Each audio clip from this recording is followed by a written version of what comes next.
podcast is part of the Sports Social Podcast Network. You're the one everyone looks to for answers. Come rain or shine, the job must get done. And you're the one who makes it happen. We get you, Jackie in Fresno, putting your employee safety first. And Manny in Chattanooga, whose local Granger team knows him by name. We're here for you and all the ones who get it done. With 24/7 customer support and access to product specialists to help you find what you need. Call, click Granger.com, or just stop by. Granger, for the ones who get it done. The 1865 Match Report. Hello there and welcome to the 1865 Match Report with me, Rich Ferraro. And today is Monday, the 18th of April, Easter Monday. And happy Easter to you if you've been celebrating. Now, there's also another cause for celebration, which is that Forest bounced back from their Good Friday defeat. And they won 4-0 tonight against West Bromwich Albion at the City Ground. Forest are risen, hallelujah. Let's first have a look at the team news, and there were two changes for Forest in today's starting lineup. So, as we suspected, Keenan Davis is not only out, but he might well be out for the season. And so we saw Philip Zinkernagel and Sam Surridge come in, but the good news is that Scott McKenna was still able to continue in the first team. Lewis Grabban was out due to illness, but there was also good news on the bench where Steve Cook was able to regain his place in the squad. Now, before we talk about the match from a Forest perspective, what I'd like to do is I'd like to introduce a West Bromwich perspective, because this might be a nice antidote to Steve Bruce's post-match interview. Hello, Nottingham Forest fans. It's Louis Bent here from the Baggies Podcast, giving you my thoughts after Albion's 4-0 away drubbing at the City Ground. Yeah, what a dreadful performance that was. I can't quite believe how badly that went. I was hoping that we could maybe get a point or maybe even snatch a win after our late winner against Blackpool on Friday. But yeah, that was soon put to bed by a really awful bit of decision making from Darnell Furlong to body check Zinkernagel and then go in with his hand for the foul for the penalty. And yeah, that puts the game to bed for me. I think we've got so much weak mentality in this squad. So many times we've seen setbacks after setbacks and we've been unable to come back from them. You knew as soon as that penalty was given, as soon as it was dispatched by Brennan Johnson, it was a great penalty, that we weren't going to get back in this game from that point onwards. And the referee, dare I say, got that one right. I don't think he got perhaps his next big call right, which, well, I say big call, was quite a small call in isolation, but in context it turned out to be quite big, because he's completely overruled the linesman when the linesman flagged for our throw-in when it did come off Jed Spence. And I just can't believe that he's overruled his linesman like that. Yet, of course, there's a good minute between that and the goal actually being scored, which is really frustrating because the corner marking was absolutely dreadful, and I can't excuse that at all. But yeah, the fact that's been given against us is quite annoying, and that seemed to rile our players up from the minute that was given. But they were too focused on that rather than actually marking their men at the corner, which was frustrating. It's a good delivery from Garner and a good header from Yates, even though he didn't really have to jump for it because, as I said, he was stood completely on his own for that one.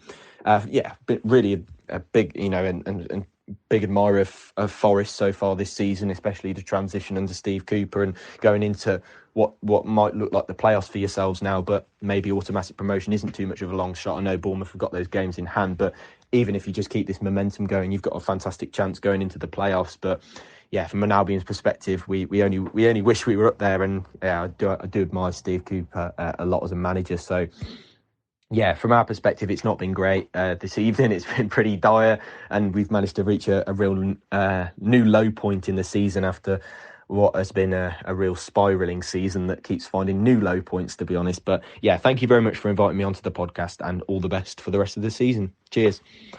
Okay, thank you very much, Louis, and we wish you well. Stephen, thank you for joining us today. Now, it was quite the first half, wasn't it? And let's be honest, most of what we're going to be talking about in terms of action in this match took place in the first 45 minutes, didn't it? Yeah, Forest pretty much had the game wrapped up before half-time. And as we're going to go on and talk about, they were 3-0 up and cruising. And it was the perfect response to what happened on Good Friday to to come out and put West Brom away so clinically early in the game, albeit helped by the penalty and the double yellow card and subsequent red for Darnell Furlong. Nevertheless, Forest came into the game and did what they needed to do, and they were clinical, and that's all you can say, really. And it was, a perfect response to the disappointment of Friday and the defeat at Luton. Now, West Brom came into this match, I mean, they've been so patchy in terms of form since Steve Bruce has come in. He has got them playing better than they had been under Valérien Ismaël, but they'd been free-falling. So it's very difficult to know what to expect from them. They've got a team packed full of Premier League players still. And I was a bit surprised to see them formation-wise. They started off playing what is basically an old-fashioned 5-3-2 from the early 90s, wasn't it? With Colin Grant up front with Andy Carroll. And I wasn't quite sure what to make of that. But as you mentioned, it kind of became immaterial quite early on, because within 20 minutes, the entire shape of the game was changed. Louis was kind of quite effusive in saying, you know what, he had no arguments with it. Steve Bruce, as the away manager, he did have an argument with it. The one thing you need here is a strong referee. It might not have changed the outcome of the game because they might have been better than us. But is it a penalty? Is it another yellow? And my answer to both of those questions is, yeah, damn right. Absolutely. Not only is he putting his arm up in the box, he's lying down. So his arm is in a completely unnatural position. He's raising his arm. He's seen the shot coming in, and he's deliberately blocking it. So what's the problem? It's arguably a red card without the yellow card that comes before it. So I don't see how Steve Bruce can have any complaints about that. It's an obvious handball and thoroughly deserved in terms of a red card. Now, it was a penalty. What's interesting there actually is that although Furlong looked quite surprised when the red card was produced, he didn't seem to argue that much. The penalty, incidentally, was delayed for about a whole minute or so because there were players just standing around because there's no ball on the pitch. The ball had ended up in the crowd somewhere and hadn't been retrieved. So they had to dig out another ball. Now, if you're the penalty taker, then the things that you don't want an unnecessary delay, and you also don't want to have in your mind the fact that the last penalty you took, you missed, and in quite a soft way as well. And both of those things were a factor for Brennan Johnson. Were you ever in doubt? What I will say for Brennan Johnson is that he handled that situation superbly. And it was a good opportunity for him to come back after the penalty that you referred to that was missed at Sheffield United with the kind of weak effort down the middle. And he's come in there in a circumstance where, that delay on the penalty can make it very difficult for the player taking the spot kick. But he steps up, he takes a similar kind of run, that sort of jinking one side then the other and then the straight run.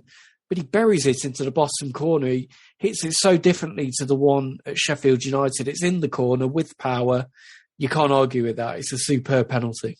Yeah, so two things I'd like to comment about there. So I'll start at the end, if that's okay. David Button, in the goal, he went the right way, but he wasn't going to get there because Johnson hit it low into the side netting, into the bottom corner. And so, people always say, don't they, if it's hitting the side netting, then it's a good penalty.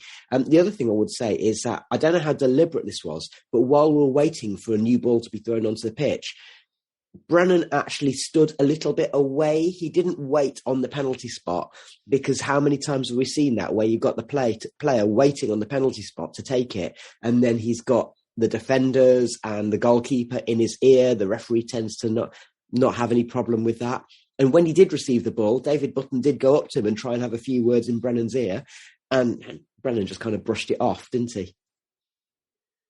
He did, and it just shows the confidence that Brennan's got. For a young player in that situation, a lot of young players would be intimidated by those players around him and by David Button trying to get into his head a bit. But Brennan showing his confidence and his belief there in his ability to block everything out and take the penalty and put it away. And that was really good to see. Just shows a bit of a maturity in his game. And I think as well, overall, just stepping up after missing the penalty at Sheffield United to come back and then score his next one.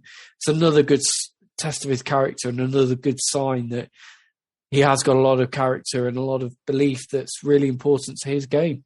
And also he's took the time to learn from what he got wrong in that match against Sheffield United, where he took the same penalty as he'd done before. So the ability to mix it up is really important if you're taking a penalty, as our very own Lewis Grabban has discovered as well over the last couple of years.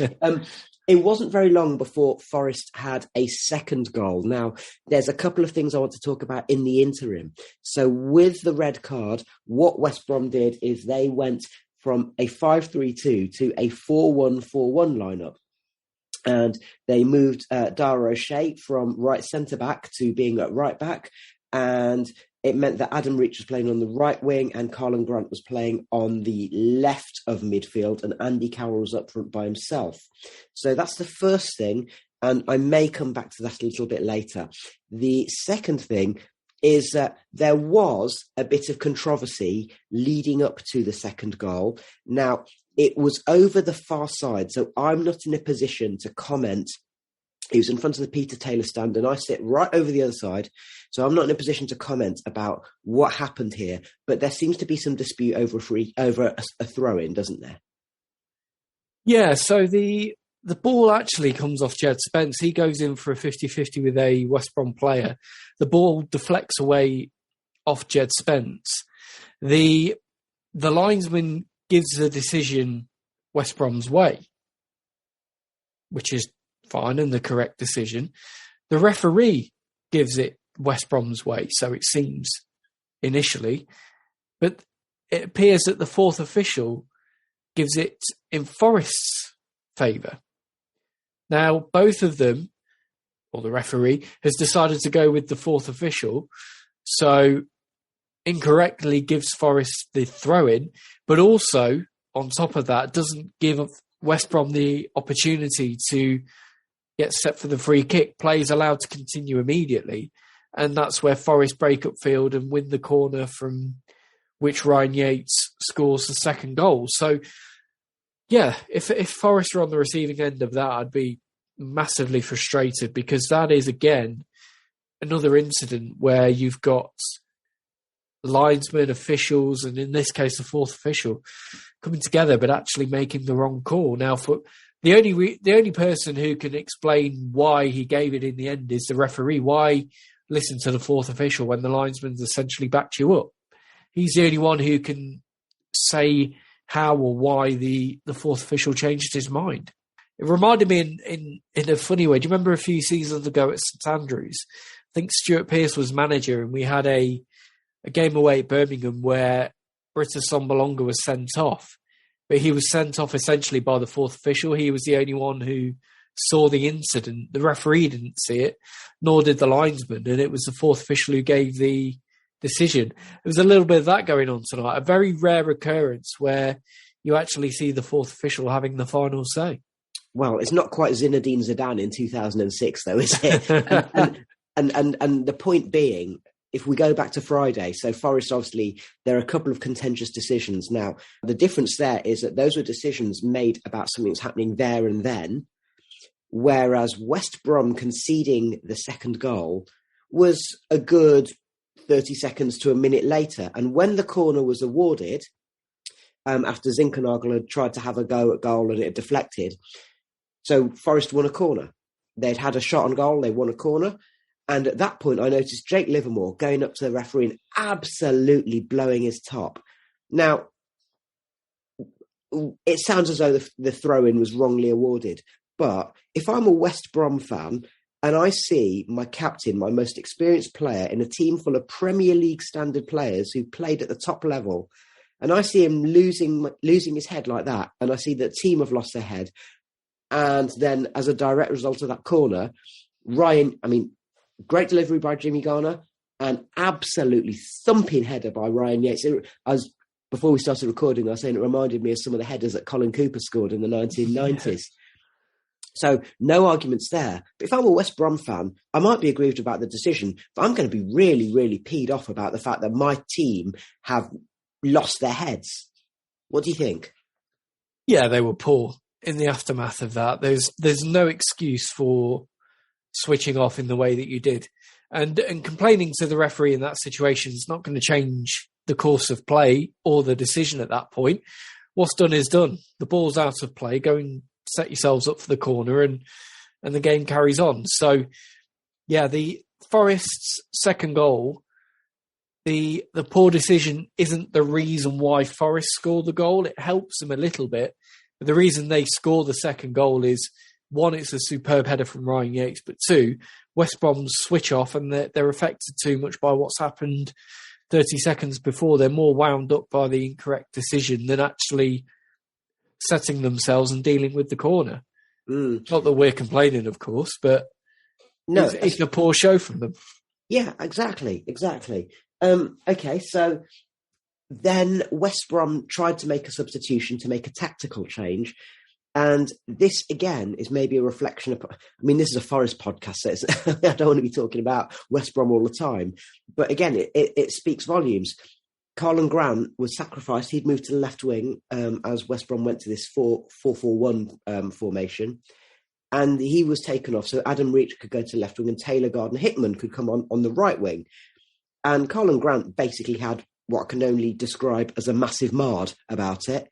And he had a go at his manager on the touchline, and he sat in the dugout. And West Brom went for this, substitution.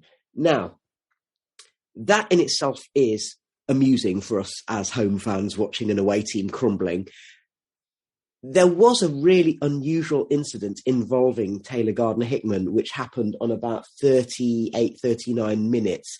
It was a very curious moment. And at first, what I need to say is that our best wishes go to the person who was affected, because there was a man in the crowd who took Gardner-Hickman out of frustration, kicked the ball. He meant to hit it against the advertising hoardings. It went into the crowd, hit a chap in the face. The poor chap was led away by medical staff. So we send our best wishes to him. Stephen, you'll have seen this better than I have, because, again, I kind of missed the actual incident at the time because I was paying attention to the match, if you see what I mean. Talk us through it. Yeah, it's a strange one, because I think at this point it was just West Brom, their heads had completely gone, and the ball hadn't run for Gardner-Hickman, and it just pure frustration. He lashes out, the ball's there, and like you say, instead of bashing it into the hoardings, he's ended up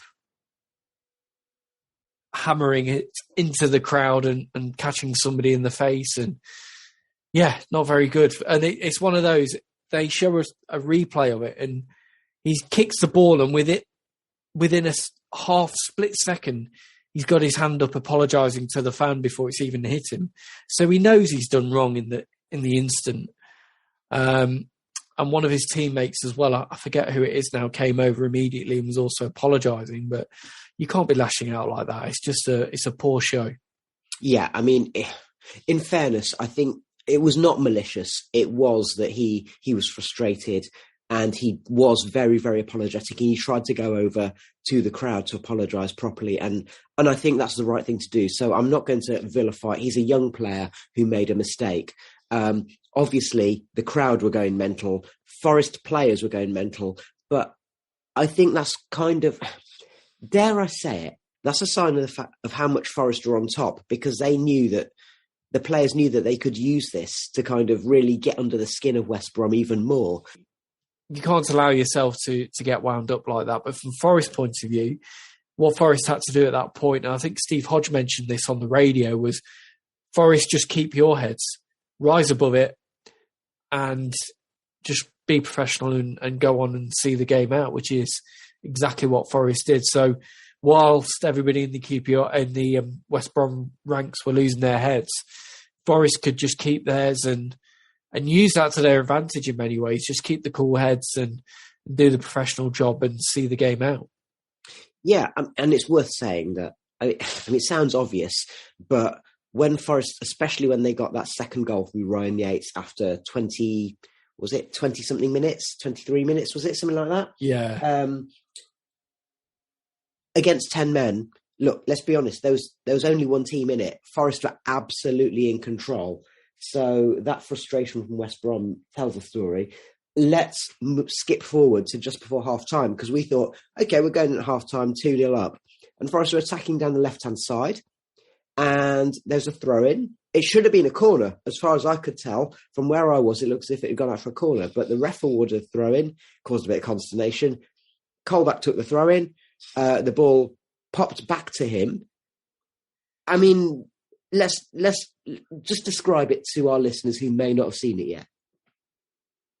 It's a moment of pure inspiration, is the only way I can describe it. Now, he takes the throw in. I think it's Jimmy Garner who's across on the left-hand side. He sort of lifts the ball back into Colback's path, but he runs onto it and immediately, without breaking stride, unleashes this volley from the far left touchline. Whether he meant to cross it or not, I think only he can tell us, but he hits the ball, it swerves away off his foot, so it bends and swerves towards the back post and loops over David Button. I think it's just a Ginger Pirlo at his best. He sees him and he sees the gap and takes it. The way that ball travels and flies into the far corner, looping over the goalkeeper, it's an incredible moment. And yeah, for everybody in the stadium, that's a fantastic goal to see. And yeah, probably the goal of the season. I dare I say it in the entire league, let alone purely for Forest. Those are big words, Stephen. Right. Firstly, I will say that I actually literally jumped out of my seat, which usually, you stand up and you punch the air and you scream and you applaud and everything. I literally jumped out of my seat. But I will also say that 20 odd years ago in a match, a work football match, I did a similar thing. I was on the left-hand side of the box. I went to cross it in. It looked like a perfectly flighted shot into the top corner. Of course, I took the adulation, and afterwards, then I admitted it. You know what? It was supposed to be a cross. I was aiming for the back stick. Looking at Colback's body shape, all right, I'm not comparing myself to the Ginger Pirlo, okay? But looking at Colback's body shape and also looking at the way he immediately responded as soon as the ball went in, there's no way on this earth he meant to do that, no matter what he might have said in the post-match interview. I've just watched it back again, and if you look at the moment he's hit the ball, his body shape, he's facing across the penalty area. He's not facing towards the goal. So he hits it. He's looking one way, and then the ball swerves off to the left and flies into the far corner. So perhaps he didn't mean it, but my word, what a goal. He could try and mean that shot 100 times over and not hit it as perfectly as that. Absolutely brilliant. Okay, so quite an exciting moment there to finish the first half, and Forest went in 3-0 up at the break. You're listening to 1865, the Nottingham Forest podcast. As I said at the start of this podcast, we're not going to be able to spend as long dwelling on the second half, mainly because there's not as much to dwell on. What was really surprising to me, Stephen, so West Brom had lost their heads in the first half. We agree that. I think as far as Steve Bruce was concerned, his main priority was to get his team in and to get them to regain their composure. What was surprising to me is that if you're 3-0 down with 10 men away from home, there's two things you can do. Number one is you can say, right, if we can have damage limitation, keep it to 3-0, and that's going to be, just doing what we can to make sure it doesn't become too embarrassing. The other thing you can do is you can say, you know what, we're man down, we're 3 goals down, let's just express ourselves and see what happens. I think it's definitely fair to say that Steve Bruce, being Steve Bruce, chose the former option, and I can imagine that this is why Newcastle fans hate him. Yeah, it was very much safety first, wasn't it?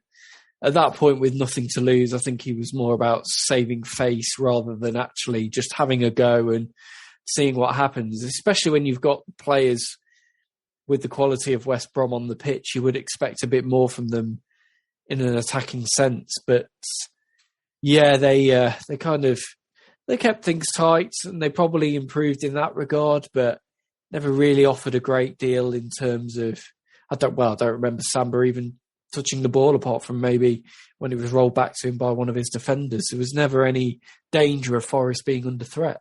I think there was one lofted cross which maybe went, Samba had to retrieve from underneath his bar. But I think that, I'm just looking at the official match stats here. Shots, 17 by Forest, 6 on target, 6 off target. I don't know what happened to the other 5. And West Brom, total shots, 1. 0 on target, 0 off target. So I don't know where that shot went.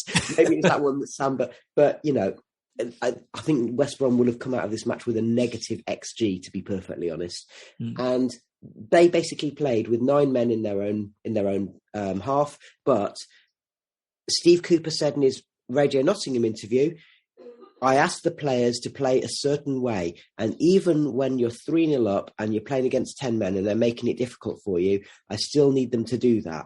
And I think on the whole, they did. Forest still, it's that age-old phrase, isn't it? Game management. I think Forest was still pretty much in control, although by heck, it was dull to watch. It was. The flip side of that, though, is given the fixtures to come and given how much of a battle Good Friday was at Luton, I'm quite glad that West Brom put their feet up a little bit and just played it really safe, because the game petered out to a slower pace, not too much happening. And from a purely Forest point of view, it actually wasn't too bad. It allowed Steve Cook to make a bit of a comeback from injury coming off the bench for Scott McKenna. It allowed Richie Laryea to come on as well and make his debut. And that was probably the perfect environment for those players to come on. And it's, I think it allowed Forest to play out the rest of the game without overexerting themselves, which, given the fixtures and given what's at stake in the next couple of weeks and the next couple of games, could be a bit of a blessing. When you look at it, the bigger picture. Yeah, I mean, you've echoed exactly what I was thinking. I spent most of that second half just thinking, okay, there's nothing to report. And then I found it myself thinking, well, I guess we've got Cook and Laryea on the pitch, and therefore those are things to report. Incidentally, Richie Laryea is the tiniest grown-up man I've ever seen. He's like a little miniature. He makes Robbie Earnshaw look like a giant.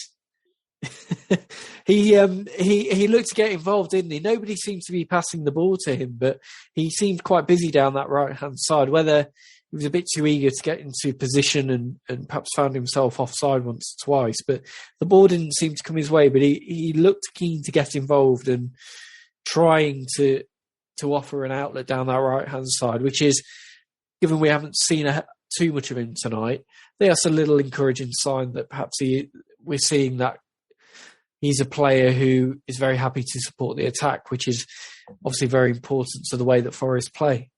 Okay, so having said that, the most exciting thing that happened was Forest made some substitutions. Also, a mention for Cafu, who came on and didn't touch the ball as much as he would have liked. So the players who came off, obviously Jed Spence came off, Yates came off for Cafu, and Cook came on for McKenna. And like you said, it's a good opportunity to give, especially with McKenna, but with the other two, give them a rest, bearing in mind that they've played a lot of minutes and they're wholehearted players. But fortunately, we had something else to cheer. So with more or less the last minute of the match, in sort of the end of stoppage time, Forest did get another goal. So it was 90 plus 3 minutes, and it was Sam Surridge. And we've seen Surridge. He is obviously somebody who works on his finishing, and this was evident once again, wasn't it? Yeah, this was a superb first-time finish, and he just knows where the net is.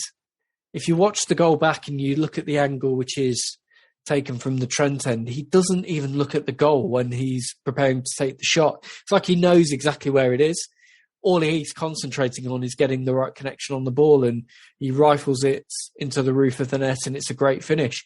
I think a word on this as well, Philip Zinkernagel with a lovely little ball through on his left foot, threaded through to perfection for Surridge to run on to first time, and he makes no mistake. And it was a lovely whipped finish high and past the goalkeeper with the instep. Really well taken. And I think on top of that as well, to come back to Zinkernagel, he showed tonight what we missed on Saturday where he didn't start and we had Lewis Grabban in the team. I think Zinkernagel's ability to carry the ball through the midfield and between the midfield and attack and hold on to the ball in those tighter situations, and then this ability to thread the ball through if needed to find a teammate. We certainly missed that at Kenilworth Road, and it was good to see him back in the team and delivering tonight, because I think he showed there exactly what he brings to this side. That Grabban, for all of his qualities, I don't think he gives you that when he plays in that number 10 role or he's playing alongside another striker as he did at Luton.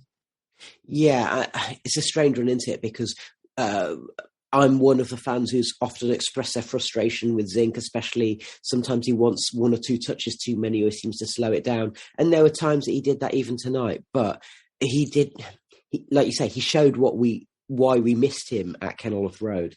So that was good to see. Let's just very, very briefly talk about where that leaves us in terms of our position in the table. So Forest, we couldn't go up a position in the table due to earlier results. Huddersfield and Luton both won. So it means that Forest are still in 5th position, 41 games played, 70 points on the board. Next up is in the table is Luton on 43 games played, 71 points.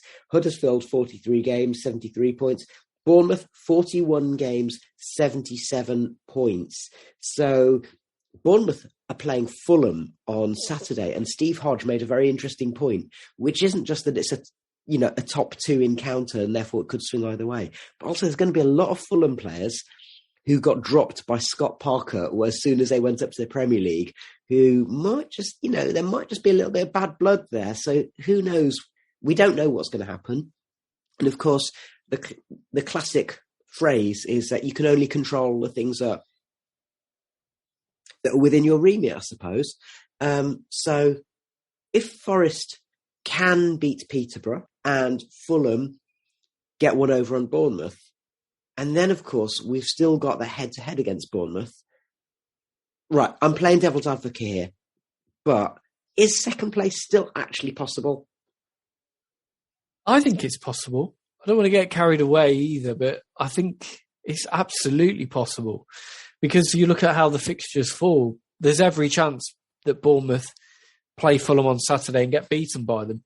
Given that Fulham have stuttered a bit in recent weeks and they've not got it over the line yet, promotion, that's the opportunity for them to wrap it up and get themselves promoted. Who better to do it than against a team who's chasing them down in second place?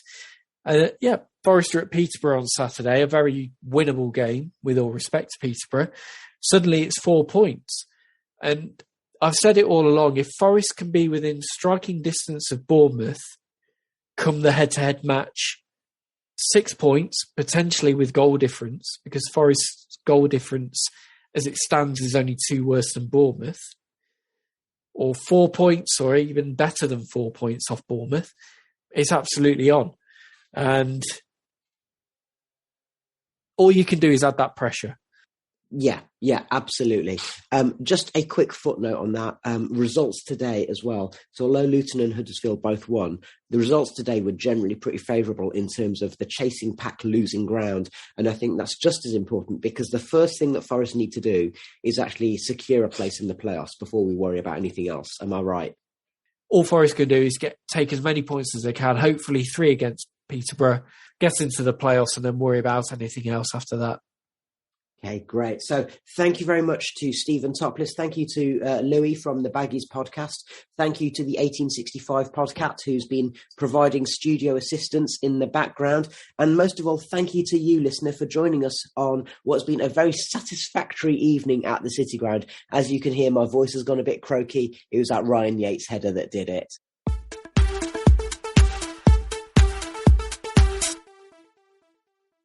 Sports Social Podcast Network. There aren't many faces people are excited to see first thing in the morning before they've even had their coffee.